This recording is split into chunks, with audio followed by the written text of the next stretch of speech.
Have you ever felt yourself doing something you did not fully agree with, not because you believed in it, but because someone in authority made it feel inevitable? That is the cold premise at the center of Stanley Milgram's obedience study. Not a story about monsters. Not a story about obvious cruelty. A story about ordinary people, placed in a respectable setting, asked to do something disturbing step by step until the line between choice and compliance began to blur. And the reason it still feels unsettling is simple. The mechanism does not belong only to laboratories. It belongs to everyday human psychology. In 1963, Stanley Milgram published Behavioral Study of Obedience, describing an experiment designed to study destructive obedience in the laboratory. The question was how far a person would go when instructed by an authority figure to harm another human being in the context of a learning experiment. The subjects were 40 males between the ages of 20 and 50, drawn from New Haven and nearby communities, representing a wide range of occupations and education levels. They believed they were participating in a study of memory and learning at Yale University and were paid $4.50 simply for coming to the laboratory. That detail matters because this was not framed as cruelty. It was framed as science. Yale gave the setting prestige. The experimenter wore a gray technician's coat and maintained a stern, impassive manner. The learner appeared cooperative and harmless. Everything about the scene suggested competence, legitimacy, and order. In other words, the experiment did not ask people to choose between good and evil in some dramatic, cinematic way. It asked them to trust the structure around them. The setup was methodical. The participant was always assigned the role of teacher through a rigged draw. While the learner, actually a Confederate, was strapped into a chair with an electrode attached to his wrist. The teacher then sat before a shock generator with 30 switches ranging from 15 to 450 volts, labeled from slight shock through danger, severe shock, with the last two switches marked 30. Before the real procedure began, each participant received a 45-volt sample shock on the wrist to make the machine feel real. Then came the task. The teacher read word pairs. The learner answered multiple choice questions. Every wrong answer required a shock. Each new mistake required moving one level higher. The participant also had to announce the voltage before pressing the switch, a small but important detail because it forced him to remain conscious of the escalation. The learner's responses were predetermined. He gave mostly wrong answers. He began reacting audibly as the voltage climbed. At 300 volts he pounded on the wall. After 315 volts he pounded again. After that, he became silent and stopped answering. The experimenter instructed subjects to treat the silence as a wrong answer and continue. This is the first uncomfortable insight. Obedience often does not feel like one giant decision. It feels like a sequence of very small next steps. No one begins at 450 volts, the path starts at 15. Then 30. Then 45. The gradual nature of the task matters because it makes each act feel only slightly worse than the one before it. That is one reason the study remains so psychologically disturbing. It shows how people can arrive at an outcome they would have rejected at the start simply by agreeing, one increment at a time, to what seems like the next required step. When subjects hesitated, the experimenter used a fixed sequence of prods. Please continue. The experiment requires that you continue. It is absolutely essential that you continue. You have no other choice, you must go on. If the subject still refused after the fourth prod, the experiment ended. The tone, according to the report, remained firm but not impolite. The authority did not need to shout. It only needed to define the situation. And that is the second unsettling insight. People often do not obey because they are convinced. They obey because the structure around them keeps translating doubt into obligation. Before the results were known, Yale psychology seniors predicted that only a tiny fraction of people would go all the way to the end. Their average estimate was 1.2%. Informal reactions from colleagues were similar. Most believed that very few, if any, would proceed beyond the stronger shock levels. But the actual results were radically different. 26 of the 40 subjects obeyed the experimenter to the end and administered the maximum 450-volt shock.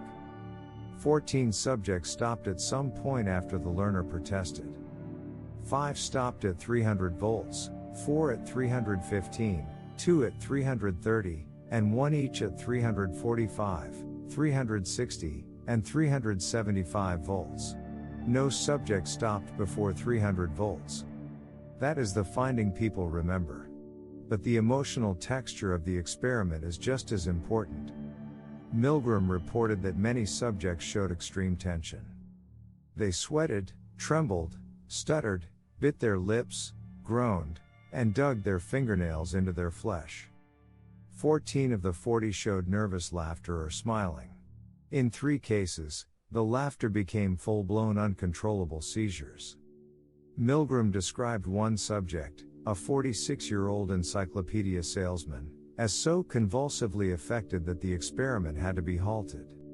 Another observer described a poised businessman who, within 20 minutes, had become a twitching, stuttering wreck, muttering, "Oh God, let's stop it," while still obeying to the end. That is the third and perhaps most important insight: obedience does not require comfort. People can feel morally sick, emotionally torn, and still continue. This is what makes the study more chilling than a story about sadism. Milgram himself noted that participants often were not acting with anger, hatred, or vindictiveness. Many were distressed. Many believed the shocks were extremely painful. In post-experimental ratings, the modal answer was 14 on a 14-point scale for painfulness, with a mean of 13.42. The issue was not that they enjoyed harming the learner. The issue was that authority, setting, commitment, and procedure made it easier to continue than to break the frame. Why did this happen? Milgram's own discussion points to several situational forces. The experiment took place at Yale, an institution of strong legitimacy. The purpose seemed worthy, advancing knowledge about learning and memory. Both teacher and learner appeared to have volunteered. The subject had accepted payment and made a commitment to participate. The role assignment seemed fair because it had been decided by a draw. The shocks were described as painful but not permanently damaging. And perhaps most importantly, the participant did not experience the moral problem all at once. He experienced it inside a controlled setting where every step was already defined for him. This is why the experiment still explains so much about what people experience in real life. It explains why harmful systems often do not feel harmful at first. It explains why a person may say, "I was just doing my job," and mean it. It explains why the presence of a title, a uniform, a credential, or an institution can make resistance feel socially inappropriate even when something feels wrong. And it explains why people often confuse the legitimacy of a setting with the morality of an action. Yale looked respectable. The man in the coat sounded certain. The procedure sounded scientific. Under those conditions, conscience had to fight uphill. Milgram later argued that people can shift into what he called an agenic state.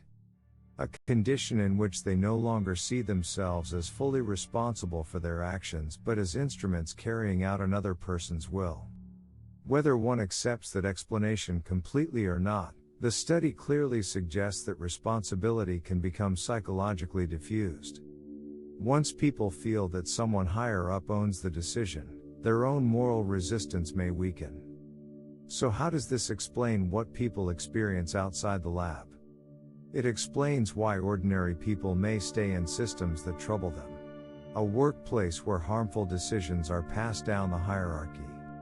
A school where rules are enforced because that's the policy.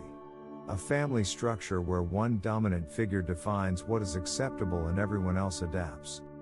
In those situations, people may not feel free in the way outsiders imagine.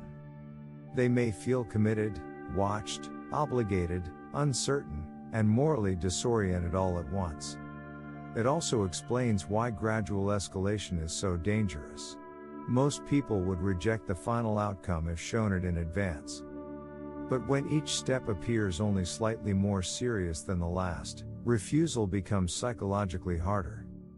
By the time the action feels clearly wrong, the person is already inside a story of duty, consistency, and compliance. A practical insight emerges from this. When something feels off, it helps to question not only the action but the frame around it. Who is defining the situation? What assumptions are being borrowed from authority? What part of the decision is being disguised as procedure?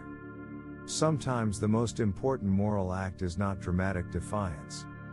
Sometimes it is simply refusing to let an institution do all the thinking for you. The study also leaves a lingering ambiguity. Not everyone obeyed. 14 subjects refused before the end. Some protested openly. Some stood up and walked away. That matters because it means obedience was powerful, but not inevitable. Under the same pressure, some people still drew a line. The experiment reveals vulnerability, not destiny. And that is why the Milgram study remains so intellectually unsettling. It does not ask whether evil people can do harm. That answer is too easy. It asks how often ordinary people surrender judgment when legitimacy, structure, and authority align. It asks how far someone can go while still believing he is not the true author of what he is doing. And it asks whether the most dangerous moment is not when conscience disappears, but when it stays present and is ignored. Sometimes the most disturbing sound in the room is not the scream. It is the quiet moment when conscience asks to stop, and authority answers first. Have you ever felt the pressure to continue with something simply because a role, a rule, or an authority made stopping feel harder than obeying? If this resonated, subscribe for more evidence-based psychology.